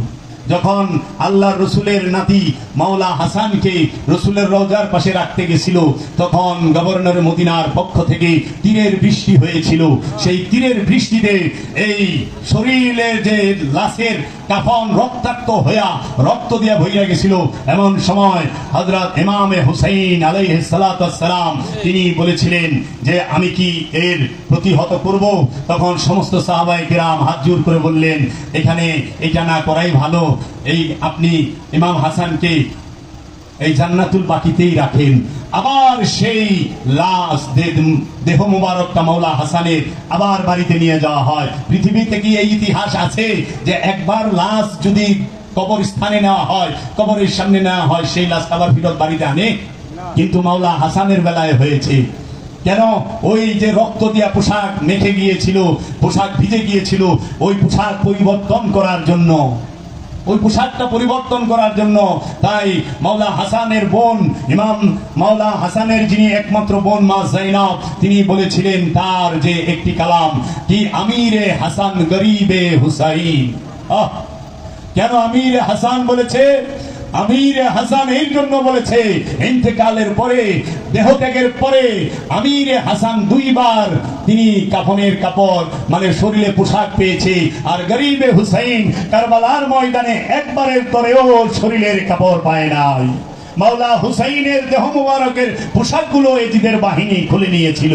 33,000 ঘোড়া এই দেহটার উপরে চালিয়ে দেওয়া হয়েছিল, আর ওই মাথা মুবারকটা ঝোলায় ভরে এজিদের কাছে পাঠানোর জন্য, কুফার গভর্নর ইবনে জিয়াদের কাছে পাঠানোর জন্য, আর পুরস্কারের জন্য তারা ঝোলায় বইরা নিয়ে গেছিল, বল্লমের মধ্যে বিন্দায়া নিয়ে গেছিল এই এজিদের বাহিনী। কত নির্মম হইতে পারে! কেন? মাওলা হুসাইনের মাজার রওজা কোথায়? ইরাকের। মাওলা আলীর রওজা ইরাকে, মাওলা হাসানের রওজা জান্নাতুল বাকিতে, মাওলা মা ফাতেমার রওজা আমরা অনুমানে বলি যে জান্নাতুল বাকিতে, নির্দিষ্ট করে কেউ বলতে পারে না। কারণ মা ফাতেমাকে যখন দাফন করা হয় তখন মা ফাতেমাকে রাতের আধারে দাফন করা হয়েছে, কারণ তাকে শহীদ করা হয়েছিল, হত্যা করা হয়েছিল। এর জন্য মা ফাতেমা বলছে, যাদের ওসিয়তি, যাদের জন্য এটা, তারা যেন আমার চেহারা না দেখে, আমার জানাজায় না আসতে পারে। তাই মাওলা আলী তিনি এবং হযরত সালমান ফার্সি এবং মাওলা হাসান হুসাইন এবং আরেক পাশে হযরত ফিজ্জা, যিনি মা ফাতেমার দাসী ছিলেন, তারাই ফাতিয়া ধরে। খাট ধরতে 4 জন পুরুষ লাগে না? মা ফাতেমার খাট ধরার সময় 4 জন পুরুষ ছিল না। এটা ঐতিহাসিক ঘটনা। দ্য লরেন্স অফ অ্যারাবিয়া বুকটা পড়েন, বইটা পড়েন, আরবের ইতিহাস জানেন, আরবের ইতিহাস পড়েন, কারবালা ও মবিয়া বইটা পড়েন, হাদিস সাহিত্যের ইতিহাস পড়েন, দেখবেন দুধ কা দুধ পানি কা পানি বের হয়ে যাবে, থইলার বিড়াল বের হয়ে যাবে। সত্যকে লুকিয়ে রাখা হয়েছে, সত্যকে ঢেকে রাখা হয়েছে। যারা মাওলা হাসানকে রসুলের রওজার পাশে রাখতে দেয় নাই, মা ফাতেমাকে রসুলের রওজার পাশে রাখতে দেয় নাই, তারাই মাওলা হুসাইনের শহীদের রাস্তাটা তৈরি করে দিয়েছে। মাওলা হুসাইন মদিনায় থাকতে পারে নাই, বাধ্য হয়ে মক্কায় নিয়ে গিয়ে তিনি আশ্রয় নিয়েছিলেন। 10ই জিলহজ, 9ই জিলহজ মক্কায় হজ করে মাওলা হুসাইন হজের পরে এহরাম অবস্থায় কুফার উদ্দেশ্যে রওনা দিয়েছিলেন। কুফার উদ্দেশ্যে রওনা দিয়ে যখন মাঝপথে গিয়েছিলেন, ওইখানে এজিদের একদল সৈন্য তাকে গ্রেফতার করে হযরত হুরের নেতৃত্বে 1000 সৈন্য দামেস্ক থেকে এসে এই মধ্যপথে ইমাম হুসাইন আলাইহিস সালাতু ওয়াস সালামকে গ্রেফতার করে। মাওলা হুসাইন কেন কুফায় আসলেন? কারণ মাওলা হুসাইন কুফায় এসেছিল। কুফার মানুষ একটু গাদ্দার, কুফার মানুষ একটু বেঈমান টাইপের। তারা মাওলা হুসাইনকে হাজার হাজার চিঠি পাঠাইছে পিয়ন দিয়া, যে আমরা হাজার হাজার মানুষ, আমরা নরপিশাচ এজিদের কাছে বায়াত নেব না, আর এত বড় কাফেলা লইয়া এজিদের আমলে মদিনায় আসা সম্ভব না, দয়া কইরা যদি আপনি বেড়াইতে আসেন এই কুফার মধ্যে, তাহলে আমরা আপনার কাছে বায়াত গ্রহণ করব। তাই আল্লামা ইকবাল তিনি তার কালামে লিখেছেন, মুঝে কুফা ওয়ালো মুসাফির না সমঝো मैं आया नहीं हूँ बुलाया गया हूँ। ও কুফাওয়ালো, আমাকে মুসাফির বাইবো না, আমি মুসাফির নই, আমি মেহমান, আমাকে দাওয়াত করে আনা হয়েছে এই কুফার মাঝে। এই কুফায় আমি মেহমান, আমাকে দাওয়াত করে এনেছো তোমরা, আমাকে দাওয়াত করে এনে তোমরা আমার ভাইকে কেটেছ, মুসলিম বিন আকিলকে হত্যা করেছ, মুসলিম বিন আকিলের 2 ছেলে আউন আর মোহাম্মদকে হত্যা করেছ, আমাকে সপরিবারে গ্রেফতার করেছ, পানি বন্ধ করে দিয়েছ, খাবার বন্ধ করে দিয়েছ, আমাকে তোমরা জুলুম সিতাম অত্যাচার করেছ। তাই বলে मुझे कुफा वालो मुसाफिर न समझो मैं आया नहीं हूँ बुलाया गया हूँ। न जाने वो कैसे है ये मेजबानी, 72 प्यासो কাহে বন্ধ পানি। ও কুফাবাসী, এটা তোমাদের কেমন মেহমানদারি যে 72 জন আওলাদে রাসূল মদিনা মুনাওয়ারা থেকে কুফায় এসেছে, আর তোমরা মেহমানদারি করতেছো, খাবার বন্ধ করে দিয়ে, পানি বন্ধ করে দিয়ে বারবার হত্যার হুমকি দাও। এটা তোমাদের মেহমানদারি? ও বাবা, যদি কখনো আপনাদের গ্রামে কোথাও থেকে কোনো মেহমান আসে, বাবা যদি সে ভুলও করে, অন্যায় করে, আল্লাহর ওয়াস্তে তাকে সসম্মানে বিদায় করে দিবেন, আঘাত করবেন না। কেন? আঘাত করা ইজিদের ধর্ম।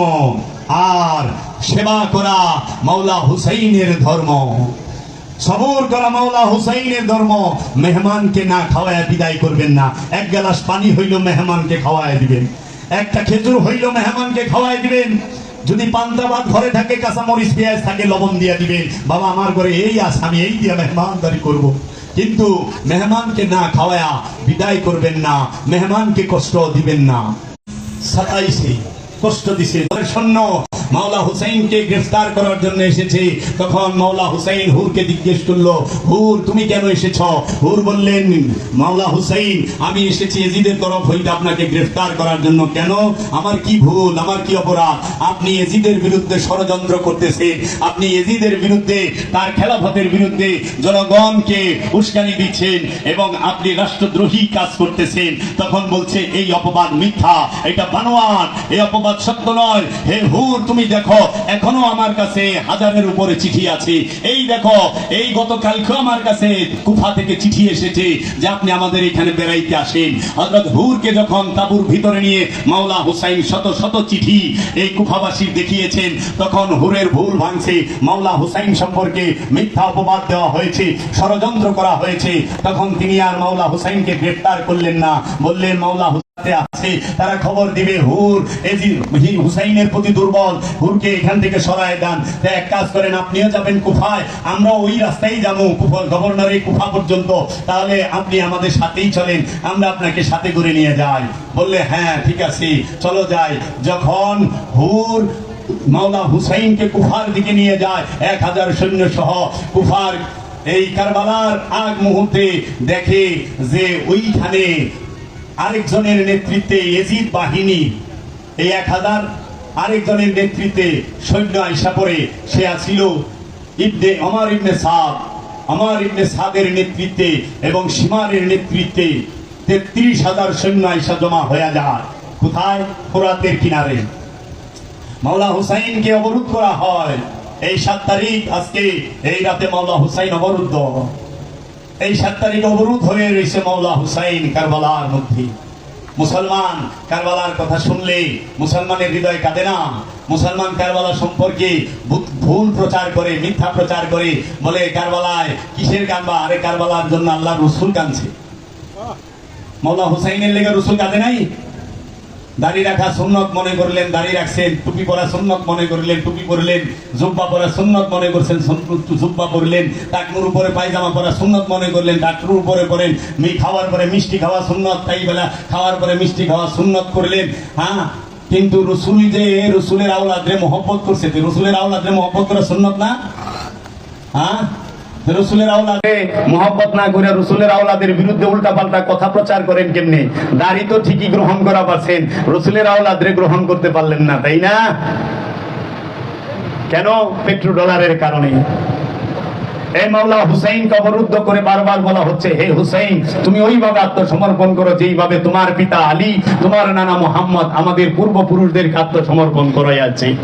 ওইভাবে মাওলা হুসাইন বলেছে আমি এজিদের কাছে বায়াত দেব না, কারণ এজিদ হইল গোলামের ছেলে, এজিদ হইল গোলামের ছেলে, আর মাওলা হুসাইন হইল রসুলের আওলাদ। এটা কোথায় কইছে? আয়াতে মুবাহিলার মধ্যে আল্লাহ নিজে কইয়া থইছে কোরআনে। বলছে না যে যখন এই খ্রিস্টানরা আসছিল মুবাহিলার করার জন্য, তখন আল্লাহ রসুল বলছিল তোমরা তোমাদের ছেলেদেরকে নিয়ে আসো, আমি আমার ছেলেদেরকে নিয়ে আসি। তোমরা তোমার নারীদেরকে নিয়ে আসো, আমি আমার নারীকে নিয়ে আসি। তোমরা তোমার নফসকে নিয়ে আসো, আমি তোমাদের আমার নফসকে নিয়ে আসি।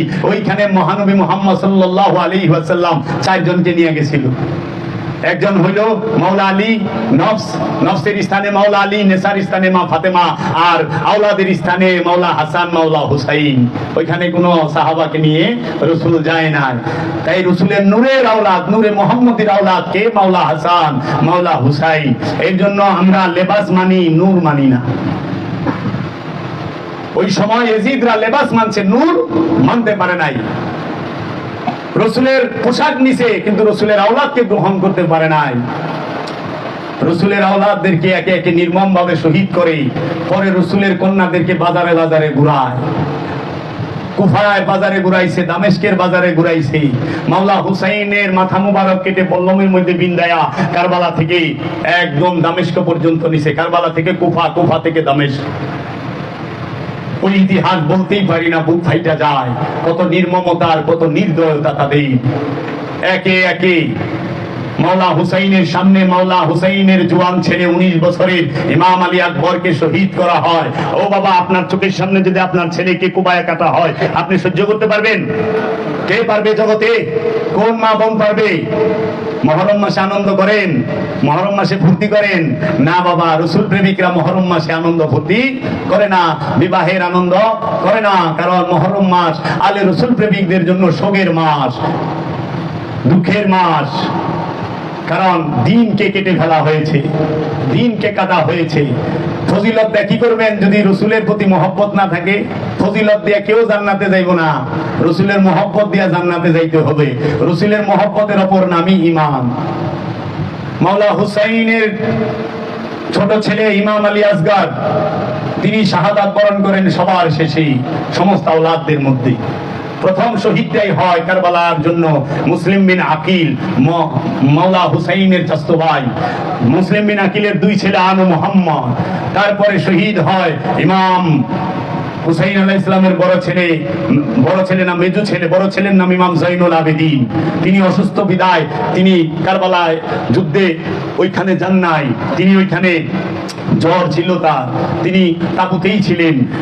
মেজু ছেলে ইমাম আলী আকবর, তারপরে মাওলা হাসানের ছেলে ইমাম কাসেম, তারপরে ইমাম আলী আসগর 6 মাসের শিশুকে শহীদ করে এবং মা জৈনবের 2 ছেলেকে শহীদ করে এজিদের দল, এবং মাওলা হুসাইনের অনুসারী প্রেমিকদেরকে শহীদ করে সর্বশেষে মাওলা হুসাইনের পালা।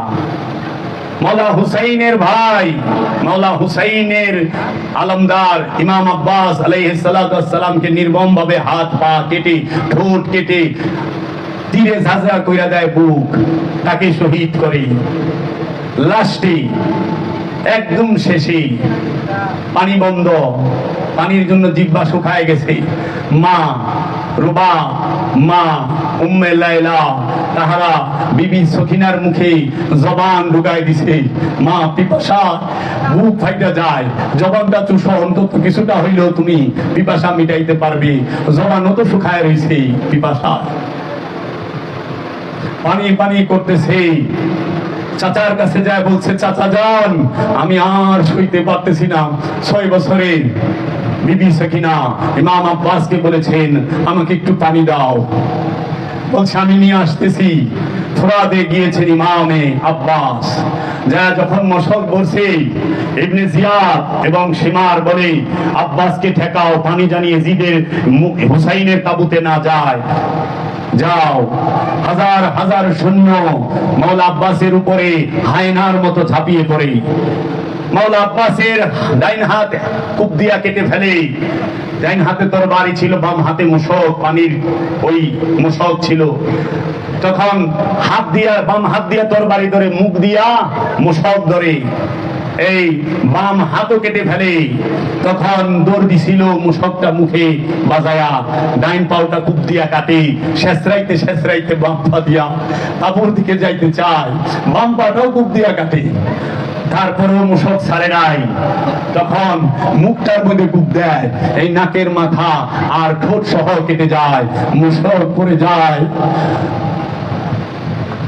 মাওলা আব্বাস ডাক দেয়, লব্বাইক ইয়া হুসাইন, ও মাওলা হুসাইন, আমার আকা মাওলা হুসাইন, আমি শেষবারের মতো আমার আকাকে দেখতে চাই।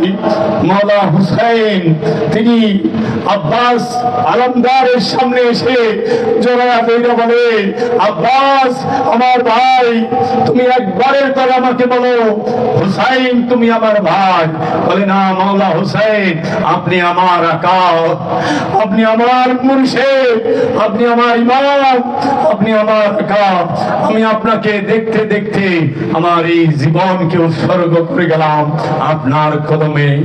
মাওলা হুসাইন দাঁড়ায় থাকতো, মাওলা হুসাইনের সন্তানদেরকে কুবায়া কাটতো।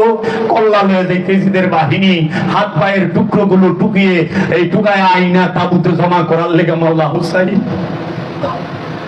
কে পারবে তার জোয়ান ছেলেকে কুবায়া কাটছে চোখের সামনে, তার হাত পা গুলো টুকায় আইনা তাবুতে রাখে? কে পারবে তার জোয়ান ভাইকে চোখের সামনে কুবায়া কাটছে, তার ভাইয়ের হাত পা গুলোকে টুকায় আইনা তাবুতে রাখে, দেহটাকে তাবুতে রাখে, মাথাটা কাইটা লয়ে গেছে? কে পারবে তার আশেক, তার মুরিদ, তার প্রেমিকদেরকে কুবায়া কাইটা হাত পা গুলো এই মরুভূমির মধ্যে ছড়ায়া ছিটায় রয়েছে, টুকায় আইনা ওইখানে রাখে? সে কিভাবে ধৈর্য সহকারে থাকতে পারে? এর জন্য মাওলা হুসাইন বলেছেন, মাওলা হুসাইনকে খাজা গরিবে নওয়াজ বলেছেন, শাহ হস্ত হুসাইন, বাদশাহ হস্ত হুসাইন, দিন হস্ত হুসাইন, দিনে পানা হস্ত হুসাইন। দিন হচ্ছে ইমাম হুসাইন, দিনের মদদগার সাহায্য হকারী হচ্ছে ইমাম হুসাইন। তিনি টুকায় আনছে সবার দেহ, লাস্টের শেষে ওই শিশু ইমামে আলী আসগার, তিনি মাওলা হুসাইনের কুলে আসেন না, মায়ের কুল থেকে। ইমাম আলী আসগরের মায়ের নাম মারবাব, তিনি কুলে আসেন না, তাই বলে তাবুতে যায়া আলী আসগরকে আমার কুলে দাও। সে যাইতে চায় না, আবার চায় আমাকে দাও, সে আসতে চায় না। তখন মাওলা হুসাইন বলে, ইয়া ইমাম ইয়া আলী আসগর, আপনি যদি আমার কাছে এই ফুরাদের কিনারে এই কারবালায় না আসেন, তাহলে এই শহদানে কারবালা পরিপূর্ণ হবে না, হয় না। সঙ্গে সঙ্গে জাপ দিয়ে মায়ের কুল থেকে এই 6 মাসের দুধের শিশু ইমাম আলী আসগর মাওলা হুসাইনের ডাকে সাড়া দিয়ে ফেলেছে, মাওলা হুসাইনের কুলে এসে গেছে। তখন মাওলা হুসাইন ওই ইমাম আলী আসগরকে তাবুর বাহিরে নিয়ে হাতের মধ্যে ধরে বলছে, হে এজিদের বাহিনী, তোমরা তাকিয়ে দেখো, আমার হাতে 6 মাসের শিশু সন্তান, সে খুব পিপাসিত, তাকে একটু পানি পান করায় দাও। তোমরা যদি মনে করো ফুরাতে আমি গেলে আমি পানি পান করব, হে এজিদের বাহিনী, আমি যাব না, তোমরা একটু পানি এনে আমার সন্তানটাকে একটু পানি পান করাও। কারণ মাওলা হুসাইন এই কথা বলার কারণ যে এই পাষণ্ডরা, এই পাথর দিলের অধিকারীরা যে কত খারাপ এবং কত হারামি হইতে পারে তার পরিচয় জগৎবাসীর সামনে তুলে ধরছে। সীমার বলে, এই হুরমুলা, একজন সাহাবীর নাম ছিল হুরমুলা, সেই হুরমুলা ছিল এজিদের খুব বিখ্যাত তীরন্দাজ। হুরমুলাকে বলছে, এই হুসাইনের হাতে যে সন্তান আছে তার পিপাসাটা চিরতরে মিটিয়ে দাও। হুরমুলা 3 ফলালাতি 3 মাথালাতি, এই তীরকে তাক করে ওই ইমাম আলী আসগরের দিকে মাওলা হুসাইনের হাতে। তখন ওই হুরমুলা যখন তীর তাক করছে, তাকায় দেখে রাহমাতাল লিল আলামিনকে দেখা যায়, সে থরথরায়, তার হাত কাঁপে, সে তীর ছাড়তে পারে না। এমন সময় সীমার বলে, কি সমস্যা হয়েছে? বলে, আমি আল্লাহর হাবিবকে সেইখানে দেখতে পাচ্ছি। বলে, তাই এক কাজ করো, নিশানা ঠিক করো। হ্যাঁ, নিশানা ঠিক হইছে। এক সীমার মুখ চোখের মধ্যে হাত দিয়া বলে, তীরটা ছাইরা দাও। তীর ছাইরা দিছে। ইমামে আলী আসগরের এই হলকের হাত দিয়ে 6 মাসের দুধের শিশুর গলাটাই কিরকম থাকে, কচি বাচ্চা, এই হলকের হাত দিয়ে এখান থেকে 3 ফলালা তীরটা ঢুইকা যখন কাইটা বের হয়ে যায়, রক্তগুলো মাওলা হুসাইন হাতে ধরে রক্ত মুবারক গুলো জমিনের দিকে রক্ত পড়তে দেয় না, আসমানের দিকে নিক্ষেপ করে বলে, ইন্না লিল্লাহি ওয়া ইন্না ইলাইহি রাজিউন। এই তাকবীর, নারে রিসালাত, নারে হায়দারি, ইয়া মাওলানি, নারে হায়দারি।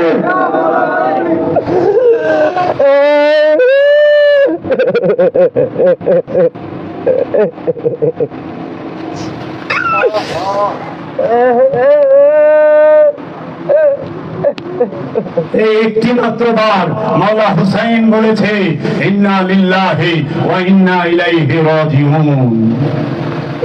মাওলা হুসাইন তিনি বললেন, আমার কারবালা সার্থক।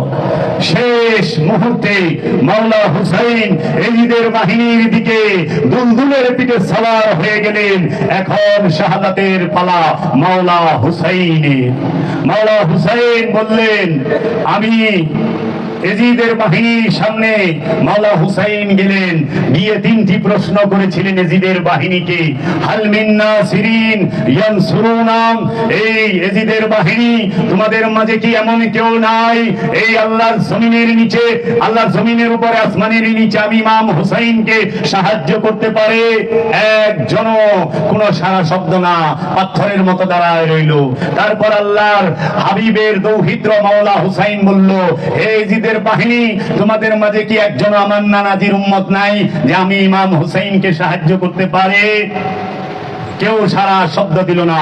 শেষবারের মতো মাওলা হুসাইন বলল, হে এজিদের বাহিনী তোমাদের মাঝে কি একজন মুসলমান নাই যে আমি ইমাম হুসাইনকে সাহায্য করতে পারে?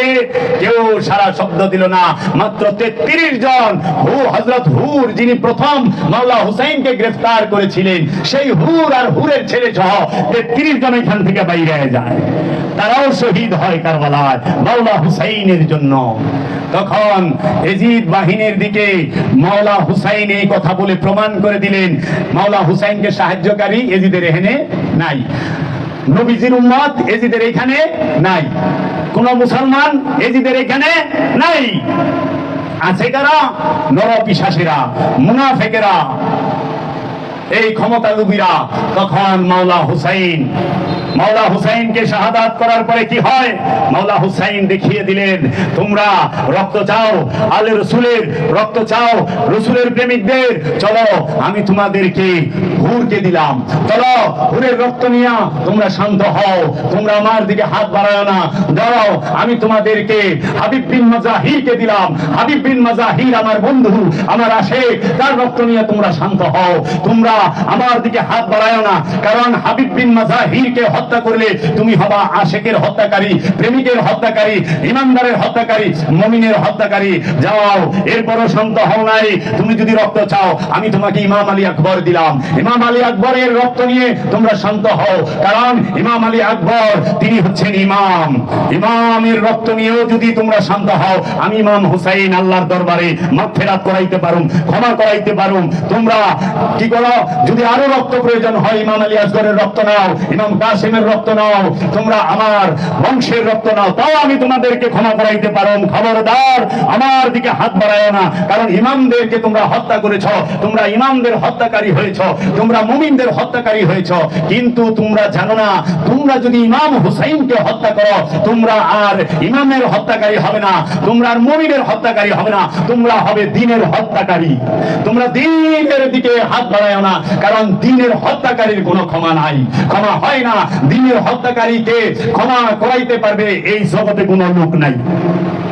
তাই মাওলা হুসাইন দ্বীন যখন শাহাদাত হইলেন, এজিদের দল দ্বীনকে হত্যা করলেন, কারণ সুলতানুল হিন্দ খাজা বাবা বলেছেন, দ্বীন হাসতে হুসাইন, দ্বীনে বানা হাসতে হুসাইন। দ্বীনই হইল ইমাম হুসাইন, দ্বীনের সাহায্যকারী ইমামে হুসাইন। তাই বাবারা, যারা দ্বীনকে হত্যা করে তারা মুসলমান নয়, তারা কাফের, কাফের, কাফের। এর জন্য এজিদের যারা এজিদকে রাদিয়াল্লাহু তাআলা আনহু বলবে, জীবনে তাদের পিছে দাঁড়াইবেন না, হাসতে হাসতে জাহান্নামে যামু, এজিদের সাথে জান্নাতে, এজিদের সাথে সুখে। এজিদ যে রাজ্যে আছে ওই রাজ্যে থাকুই না, যামুই না, তোরা থাকগা। হাসতে হাসতে দৌড়ায় জাহান্নামে ঢুকুন, তাও এই মবিয়ার গোষ্ঠীর লগে, এই হিন্দার বাচ্চার লগে থাকুন না। এর জন্য ইমাম হুসাইনকে শাহাদাত করার পরে কি ঘটলো? ইমাম হুসাইন আলাইহিস সালামের মেয়ে, স্ত্রী সবাইকে এই উন্না দেয় না, মেয়েরা ওই যে মুড়া দিছে না, চাদর দেয় না, এজিদের বাহিনী মাওলা হুসাইনের স্ত্রীর চাদর ছিনিয়ে নিয়েছিল, বোনের চাদর ছিনিয়ে নিয়েছিল। তাদের মাথা মোবারক অনেক লম্বা চুল ছিল। হযরত জাইনাব বললেন, চুলগুলো সামনে দিয়া দাও, কারণ রসুলের ঘরের শাহজাদি বাজারে ঘুরবে, মানুষ দেখবে, তা যেন না হয়। রসুলের ঘরের শাহজাদিদেরকে খালি উটের পিঠে বসায়া এই কারবালা থেকে কুফা থেকে দামেস্ক নেওয়া হয়েছিল, কুফা সাজানো হয়েছিল, দামেস্ক সাজানো হয়েছিল। এজিদের দরবারে খুব আনন্দ ফুর্তি করা হয়েছিল। বাবা গো, কার পিছে নামাজ পড়েন আগে দেখবেন না সে এজিদ সম্পর্কে কি ধারণা রাখে আর হুসাইন সম্পর্কে কি ধারণা রাখে। খালি নামাজ পড়লেই ইমাম গলত নামাজও গলত, ইমাম ঠিক নামাজ ঠিক। মানে ইমাম যদি হয় এজিদের প্রেমিক মুবিয়ার প্রেমিক তাইলে তো আর নামাজ গেছে শেষ, পুঞ্জি শেষ। এর জন্য দেখবেন আগে ইমাম কি হুসাইনের প্রেমিক কিনা, ইমাম কি আলে রসুলের প্রেমিক কিনা, ওলি আল্লাহর প্রেমিক কিনা, ওলি আল্লাহর মুরিদ কিনা, তখন যায় তার পিছে নামাজ। ঘুরায় যেন গলত না হয়। মাওলা হুসাইনের ছেলে ইমাম জয়নুল আবেদিনকে 2 বছর জেলে আটকায় রাখছে জি, 2 বছর। এর জন্য আমার আলোচনা আছে, আপনারা শুনে দেখবেন। বাবা গো, বাবা আদম শয়তান রে চিনাইছে, তাই না? ইব্রাহিম নবী নমরুদ রে চিনাইছে, মুসা নবী ফেরাউন রে চিনাইছে, মহানবী আবু জেহেল আবুল আহাব রে চিনাইছে, আর মাওলা আলী মুনাফিক রে চিনাইছে। মাওলা হুসাইন কি করছে?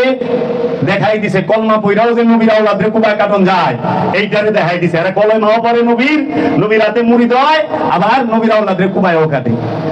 নামাজ পইরাও নবীর আওলাদ রে কুবায় কাটন যায়, তারা দেখাই দিছে বলে। রোজা রাইখাও নবীর আওলাদ রে কুবায় কাটতে পারে, তারা দেখিয়ে দিয়েছে।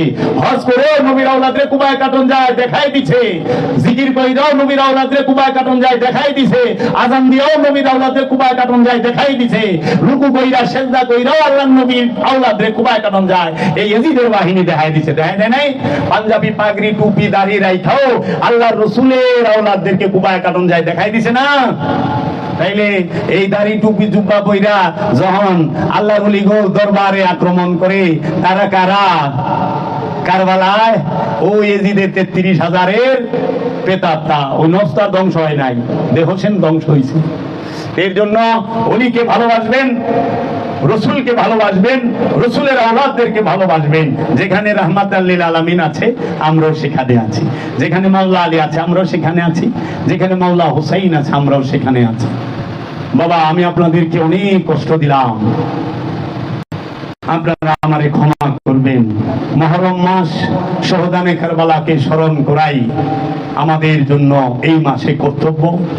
আমরা এই মুহররম মাসে বেশি বেশি আওলাদ রাসূলদেরকে স্মরণ করব, আমরা আওলাদ রাসূলের জিকির করব, আওলাদ রাসূলের জিকির করব। কারণ আশিক সব সময় তার মাসুকের জিকির করে।